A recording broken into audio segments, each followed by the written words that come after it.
បាទសួស្តីថ្ងៃនេះខ្ញុំចង់បង្ហាញអំពីរបៀបប្រើ function eco mode នៅលើរថយន្ត MG ZS 32 model ថ្មី 026 អញ្ចឹង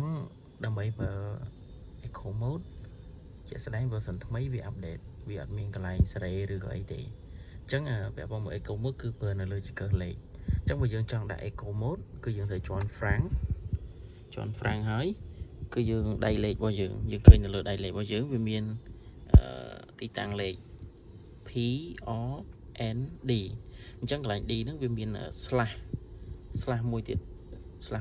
អក្សរ E អញ្ចឹងនៅពេលដែលខ្ញុំជាន់ frank ហើយខ្ញុំទាញលេខមកដល់អក្សរ D អញ្ចឹងមកខ្ញុំរុញចង្កឹះលេខរបស់ខ្ញុំទៅខាងស្ដាំវានឹងចូលអក្សរ E ហ្នឹងគឺមានន័យថា eco mode អញ្ចឹងពេលដែលយើងរុញចូលទៅ E នៅលើកុំព្យូទ័ររបស់យើងវានឹង load eco mode បែបនេះអញ្ចឹងរបៀបប្រើ eco mode គឺបែបហ្នឹង